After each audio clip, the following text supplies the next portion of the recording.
en el territorio continental ecuatoriano, buscando la verdad y abogando por unidad nacional en pro de la paz y la seguridad en el Ecuador. Queremos dar la bienvenida en la revista de Opinión y Democracia al asambleísta del Tungurahua, Ramiro Vela. Lo invitamos para pasar revista a algunos temas de interés vinculados con la Asamblea Nacional, en medio de cuestionamientos, porque parte de lo que se jactaba esta nueva asamblea de lo que hizo la anterior, decían ya no vamos a aprobar el acuerdo por el bizcocho y el queso de hoja, pero vemos que se van a sesionar en Santo Domingo, de donde es la presidenta encargada de la Asamblea Nacional, una disputa por quién crea la Universidad de Santo Domingo, el gobierno del presidente Noboa o la iniciativa de Viviana Veloz, partiendo de un hecho. Eso hay que hacer historia, lo que antes se decía prohibido olvidar. Uno de los que se opuso a esa universidad fue el expresidente, hoy prófugo de la justicia. Ahora resulta que la coidearia reivindica la creación de la Universidad de Santo Domingo de los Áchilas, que además en esa sesión en donde es testigo de cargo Ramiro Vela, hubo hasta condecoraciones. ¿Estamos en una campaña política a la reelección o simplemente se trabaja con responsabilidad de cara al país desde la Asamblea Nacional? Muy buen día. Buenos días, estimado Miguel, qué gusto saludarle a usted, a los oyentes, a los ciudadanos. Bueno, voy a empezar por la parte final. Lamentablemente, no solamente ahora, yo fui uno de los que criticó que un periodo de transición, habiendo tantas cosas importantes que tratar dentro de la Asamblea, se haya vuelto a que la Asamblea vaya en ciertas fechas especiales a ciudades a sesionar. Lo dije en Machala cuando vinieron unas invitaciones de lujo y cuando el expresidente Kronfeld lo hizo de manera política, ¿sí?, por quedar bien con el alcalde de Machala, y nos obligó, porque además es obligatoria la presencia de los asambleístas, a sesiones protocolarias. No son sesiones donde se trata una ley específica para la zona, no son sesiones donde se trata leyes y se le va a dar la importancia a esa ciudad o esa provincia tratando una ley para el país. Son sesiones protocolarias. ¿Qué gana el país con eso? Absolutamente nada. Más bien que pierde. La Asamblea hace una inversión importante económica y creo que eso habla de que hay una visión, la Asamblea es política, pero una visión totalmente, no gana absolutamente nada. Ahora inclusive el segundo tema que usted tocó, una pugna por, entre comillas, contarle a la gente de Santo Domingo quién es el de la idea de la universidad. Y yo creo que eso está muy clara. Yo, siendo periodista afuera, recuerdo las declaraciones de quienes no querían una universidad de Santo Domingo, pero ahora resulta que ¿quiénes no querían? Los que ahora proponen. Claro, yo recuerdo que el Partido Revolución Ciudadana no estaba de acuerdo en la tesis de la Universidad de Santo Domingo. He conocido el tema de cerca ahora con varios asambleístas. Y esto al ciudadano inclusive lo pone en un punto de más molestia política, porque acá no es quien propone, quien lo hace, es el presidente de la República quien al final va a tener la decisión de crear esta universidad, y me parece correcto que el presidente ya haya tomado esta visión de darle a Santo Domingo, por su crecimiento importante, por su momento ahora, una universidad, que ojalá no sirva solamente para lo que están sirviendo otras universidades. Ayer veía el reportaje de la Universidad Central. Yo mismo, al inicio de este periodo, pedí información sobre la técnica de Ambato, sobre lo que hacen las empresas públicas, porque las universidades también se han convertido en botines de ciertas familias, entre el hijo, el primo y familiares. Y familiares, y ahí trabajan cualquier cantidad de esposos. Ahí no se puede distribuir el famoso salario para varias personas, porque imagínate, en una sola familia trabaja el esposo, la esposa, el primo, el hermano, con sueldos de 3,000 y pico de dólares, en una sola familia. ¿Eso pasa en Ambato? Eso pasa en Ambato y pasa en otras ciudades. No, pasa en Quito. Como pasa lo de la Universidad Central. Tanto, a propósito de esto, solo con esto termino, Miguel, que no termine haciéndose en aquello, que no sea un botín político para repartir cargos y que no sea un tema burocrático, que sea bajo un estudio real, que las carreras que se vayan a dar en la Universidad de Santo Domingo sean para el sector, porque si vas a repetir lo que tiene Quito, lo que tiene Guayaquil, lo que tiene Manabí, no pasa absolutamente nada. Bueno, eso vendieron en Yachay, cosas diferentes, y resulta que compitieron con las escuelas politécnicas. Por eso, aunque hay un apuro, inclusive la señora presidenta nos ha dicho ya que la próxima semana votamos en primera, y hasta el 21 ofreció votar en segunda ya la Universidad de Santo Domingo. Y repito, concuerdo en que es importante, pero hay temas que están años en la Asamblea. Hay temas de reformas que están durmiendo. Laboral, seguro social, seguridad. Un sinnúmero de temas que creo que, o sea, no porque es mi ciudad, es mi provincia, yo estoy en la presidencia, la voy a adelantar. Y eso se lo dije también al presidente Kronfle. Acuérdate que un día antes de irse decidió presentar la famosa ley del gamer. Como era aprobada por él, era presentada por él, al resto que esperen. No importa las leyes que están pendientes, yo hago aprobar el día del gamer y también de una vez meto mi ley. Entonces, son intereses particulares políticos que muchas veces la gente no los ve bien. Mira, al presidente Kronfle no le salió bien este tema del día del gamer, que fue aprobada con las justas. Y donde lamentablemente, y sí tienen ya la votación, porque desde ese entonces hasta ahora, el Partido Revolución Ciudadana vota junto al Partido Social Cristiano. Ustedes lo han visto y se ha ratificado en las últimas votaciones. Bueno, pues, ellos niegan que haya ningún pacto. Lo que hemos dicho a miembros del partido, no se trata de que haya pacto, acuerdo, como se llame. El país ve cómo están votando juntitos en la Asamblea Nacional. Y cómo acaban de elegir un vicepresidente. Yo tengo mucho respeto para el actual vicepresidente Otto Vera, pero a él ya lo propusieron y no recibió los votos. Y 15 días después cambian de opinión y dicen, no, vuelvan nomás a proponer al presidente que ya no, al vicepresidente que no fue electo. Ahora sí les vamos a dar los votos. Pero lamentablemente para quienes hemos entrado a la Asamblea tenemos que encontrarnos con una triste realidad. Esto es de votos y a conveniencia. Claro, y a propósito de esto, los acuerdos, previamente a ello, a propósito de lo que usted cita, hubo la elección de una terna, que lo criticamos, una terna para la Corte Constitucional, en donde encabeza uno de los personajes que ha tenido enemistad pública con la fiscal general. O sea, uno no entiende el discurso político en la Asamblea de ciertos sectores que dicen, no, respaldamos a la fiscal general, pero el momento de elegir para la Corte Constitucional, con esa agenda de impunidad que tiene ese sector, simplemente votan por un personaje, reitero, que ha tenido enemistad manifiesta con la fiscal general. Ahí hay un problema grave, real, y que vuelve a caer en el discurso anterior, son los votos. La terna siempre va a ser propuesta por las bancadas. Y cada bancada que tiene un voto mayoritario, estamos hablando de los que más votos tienen, van a querer poner a una persona en la terna.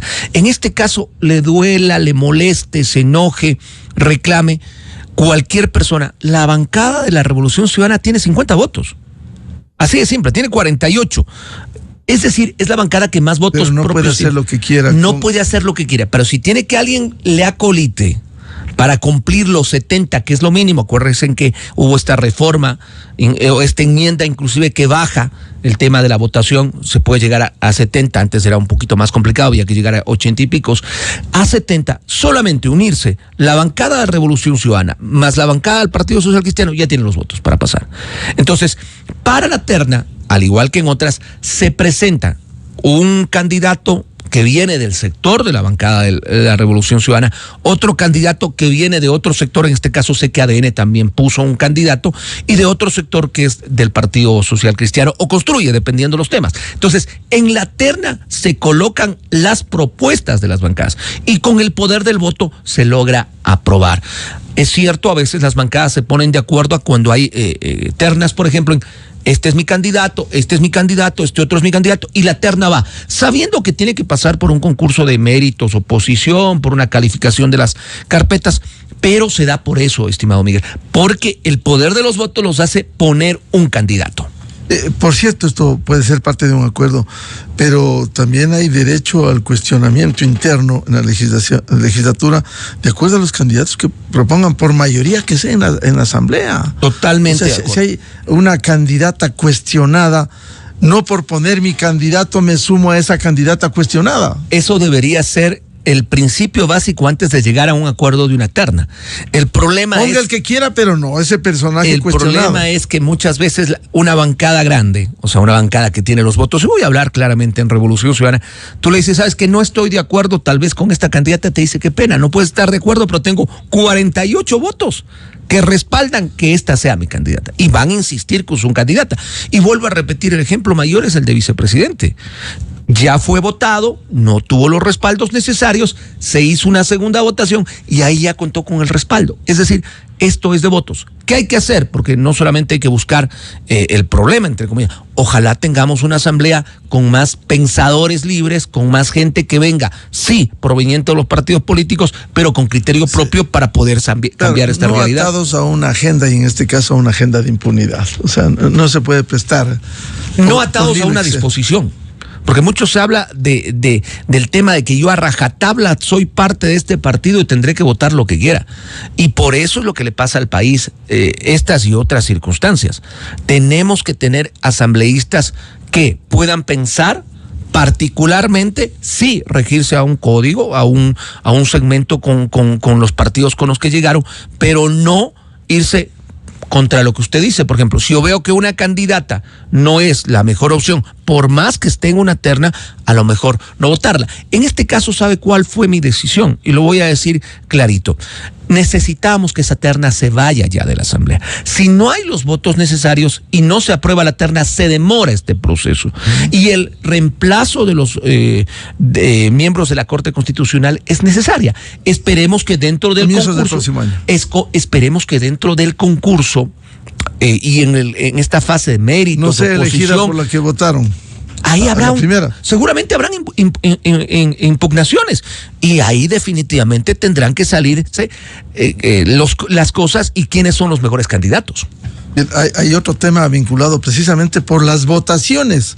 Claro. Más allá de lo que argumentan los involucrados, no hay pacto, no hay acuerdo. Se creó por mandato de la Corte Constitucional con el dictamen favorable inicial para tramitar la reforma parcial a la Constitución respecto del artículo 5 para viabilizar el establecimiento de ayuda militar y bases militares en el Ecuador. Se nombró, ¿cómo entender esto? ¿Cómo explicarle al país?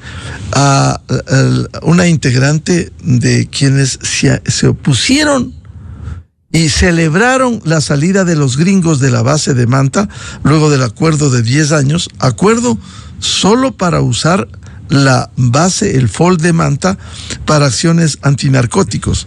Ese sector cuestionó, argumentaban soberanía, pero para ellos no se violó la soberanía cuando permitieron que guerrilleros estén en Angostura, pero sí cuestionaron la presencia de los gringos que ayudaron en el combate al narcotráfico. ¿Cómo le entregan la dirección de la comisión? Preguntamos esto al vicepresidente, al asambleísta Rafael Dávila. No dice que es vicepresidente de esa comisión. No dice, habrá que ver finalmente los votos. Los votos, y seguramente se puede presumir que habría 2 informes. Pero encargar a quien no cree en eso, ¿cómo ve usted? Y a quien ha tenido una posición clara, porque si yo tengo que reconocer, hay asambleístas que tienen posiciones frontales siempre desde el inicio, y en el caso de Gisela Garzón, yo la he escuchado y ella está totalmente opuesta a que esta enmienda se realice. No se entiende, es ilógico, porque debería estar ahí tal vez una persona que tenga una visión neutral o tal vez una persona que realmente sí busque esta posibilidad. Pero como usted lo acaba de decir anteriormente y Rafael Dávila lo ha ratificado, son votos. Y miren, ahí justo me preocupé en traer la votación.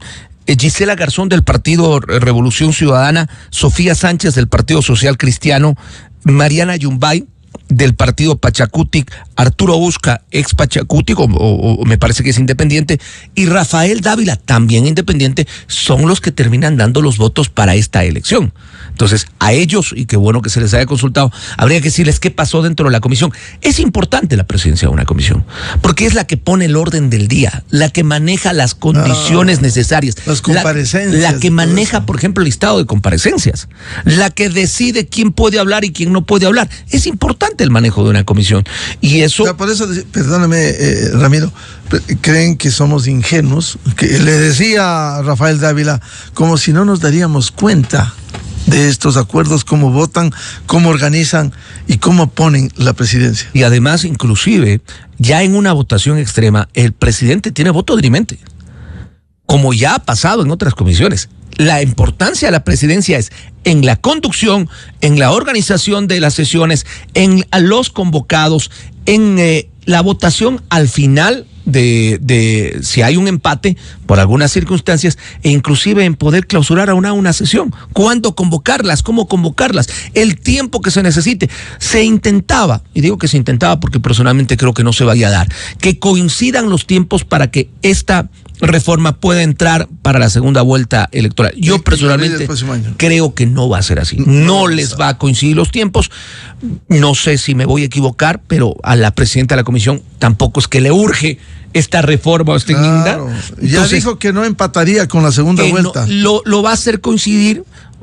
Y creo muchísimo en todos los asambleístas, creo que va a haber un trabajo, pero no creo que vaya a coincidir con los tiempos. Ese es el primer resultado ya de tener al frente de una comisión a alguien que no comulga con el proyecto. Cuando incluso por ahorro económico, si se agilizan los procesos, debiera en principio coincidir con la segunda vuelta en abril del próximo año. Lo que menos se piensa es en el ahorro, y lo que menos se piensa es si es beneficioso o no al país. Lo que se piensa es si políticamente, ideológicamente a mí me aporta o no. Porque usted acaba de decir una gran verdad. Para algunas cosas la soberanía existe, para otras no existe soberanía. Y yo le voy a dar un ejemplo muy claro que lo conversamos aquí en esta radio. Cuando se quiso reformar el Código Integral Penal, se quiso involucrar a instituciones de derechos humanos, a fundaciones, organizaciones internacionales, hasta para revisar sentencias, hasta que vengan de afuera a decirnos si lo que nosotros hemos hecho o los jueces de este país han hecho estaba bien o no. ¿Acaso eso no era violación de soberanía?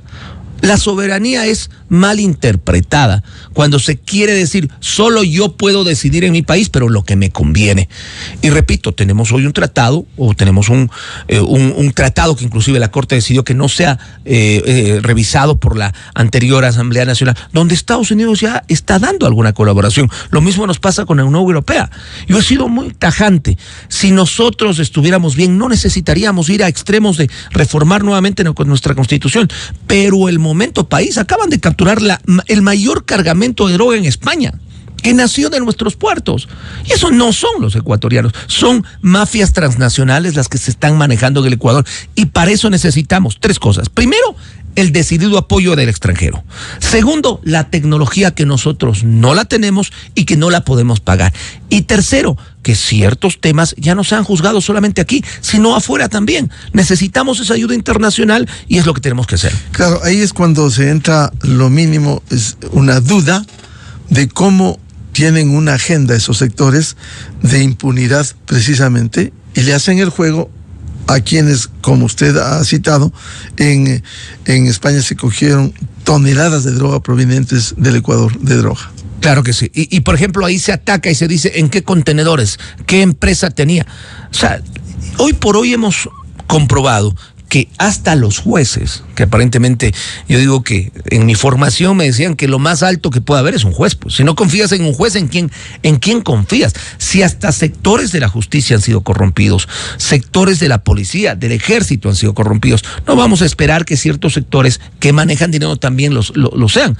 Para eso necesitamos un apoyo internacional, con mejor tecnología, repito, con mejores recursos, pero también dejando las cosas claras. Por eso mi criterio particular ha sido que estoy de acuerdo que se dé la enmienda y que avance. Ojalá en esta comisión también, repito, porque la presidenta es la que tiene que decidir la hoja de ruta con la que se va a trabajar, se puede escuchar no solamente a los que van a estar contrarios a la medida. Claro, los que se oponen a la presencia. Escuchemos.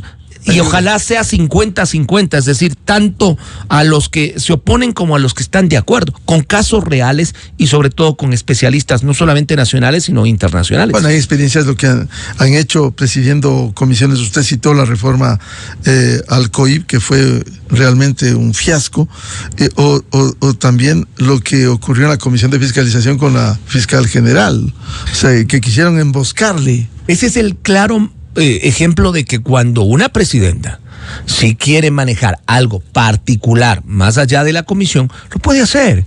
Y eso quizás es lo que a muchos no les ha gustado. Pero yo sigo confiando, yo soy una persona que confía mucho y creo que esta comisión, a la luz pública, porque hay mucha gente que está interesada, los medios de comunicación he visto que le he puesto mucha atención a aquello, veremos cómo se maneja, quiénes son los convocados y qué tiempos. Lo que sí no creo es que se vaya a realizar tan acorde como para coincidir con la segunda vuelta electoral y tal vez ahorrar en algo el dinero al país. No creo que vaya a pasar aquello, los tiempos son muy apretados y repito, con este manejo peor todavía. Ahora, con esta agenda, cuando estamos en un proceso electoral, ¿cómo ve los desafíos? Ahora, en fiscalización, juicio político a una ex ministra de Energía, que por cierto ya escuchamos lo que no dijo en su momento. ¿Por qué no dijo cuando le sacó abruptamente el presidente Noboa a la ministra de entonces, Arrobo?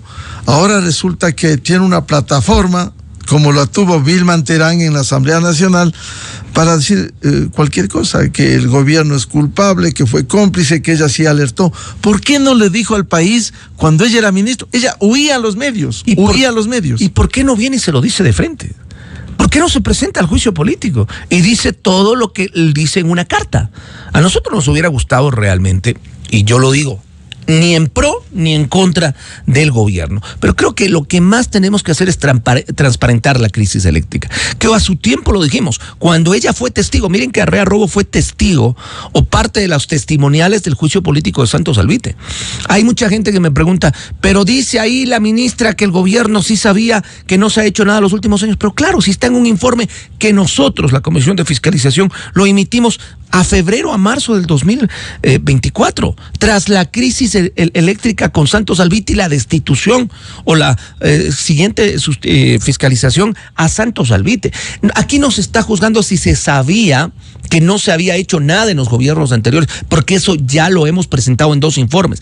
Tal vez las acciones inmediatas que tenía que hacer en ese momento el gobierno al frente de la ministra Robo, eso es lo que se está juzgando. Claro, aquí hay responsabilidad de todos. Aquí hay responsabilidad y este gobierno hay que ubicarlo. Si tiene 11 meses, hay gobierno como la Revolución Ciudadana que tuvo 10 años para sentar las bases de una nueva matriz energética equilibrada. Y no lo hicieron. Hay responsabilidad de todos. Por eso, en mi intervención del pleno decía, de los más sancionados, si usted revisa la historia de fiscalización, casi toda comisión de fiscalización ha ido contra el ministro de Energía y el viceministro de Electricidad, porque lamentablemente están unidos. El gobierno Lenín Moreno eliminó el Ministerio de Electricidad y lo volvió a adjuntar al Ministerio de Energía.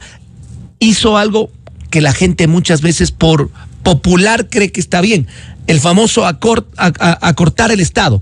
Unió 3 agencias de control, que son las que controlaban que se cumpla el plan maestro de electricidad, y las unió en una sola. Le quitó totalmente institucionalidad. CELEC no ha tenido ningún control. Yo estoy pidiendo información, inclusive llegaron hasta hacerse nombramientos de altos funcionarios, rompiendo un tema lógico que son funcionarios de libre remuneración, con tal de quedarse ahí.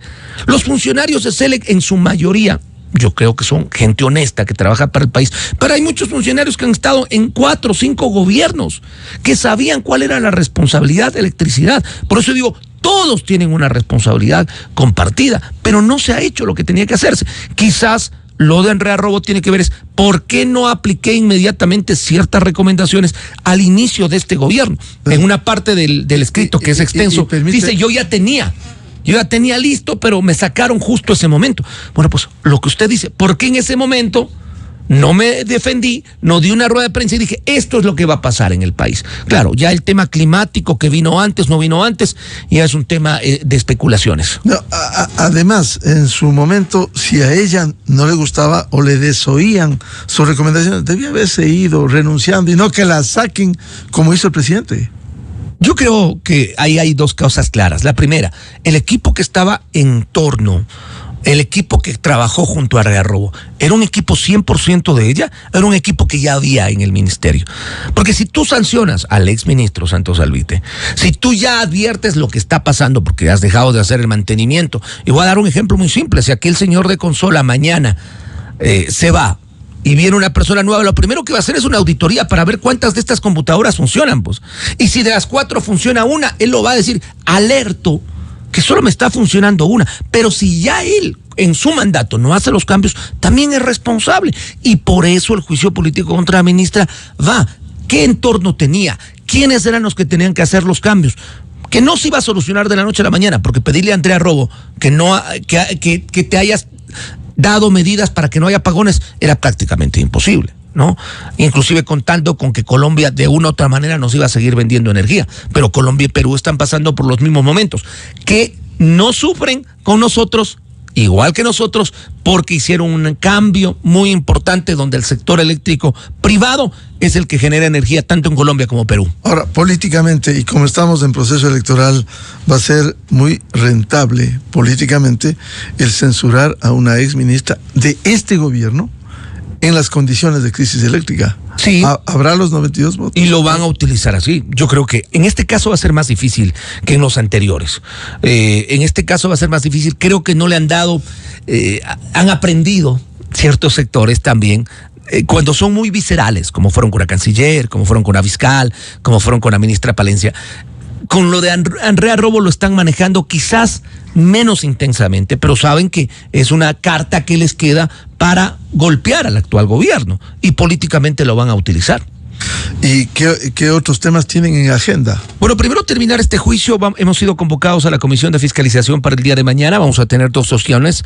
Hay que presentar las últimas pruebas, los testimoniales. Hay varios ex ministros, inclusive un ex gerente de SELEC, el famoso señor Uquillas, que ha estado en todo lado, en todos los juicios, en todos los informes de fiscalización. Ahí siempre nos dice lo mismo. Y luego los argumentos finales, que será una sesión del día sábado. Con eso se cierra ya el periodo de este juicio político, culminan los plazos y a partir del día sábado correrá 5 días en los que el equipo técnico de la comisión tiene para presentarnos el informe que seguramente va a estar basado en las 20 y pico de hojas que mandó la exministra Robo. Repito, a mí me hubiera gustado realmente que sea un juicio donde esté presente. ¿Y no se puede comprometer que esté aquí o está en el exterior? De lo que conozco, no se ha presentado, es el único documento de descargo que ha presentado la ministra. No sé si pueda llegar hasta el último día, según la norma puede llegar. No sé si unos argumentos finales a lo mejor hace su participación, puede ser presencial o vía telemática. Bien, ¿y qué otros temas? Usted decía, hay tantas leyes cuando aprueban condecoraciones, la Universidad de Santo Domingo, cuando hay otras leyes. Sí, hay varios temas. Por ejemplo, hay un tema importante que también le he escuchado a la señora presidenta que le va a dar ese tinte, que es el Código Orgánico Alimentario Agrícola, donde se regulan varios contextos a favor de nuestros agricultores, de nuestros pescadores, de nuestros ganaderos.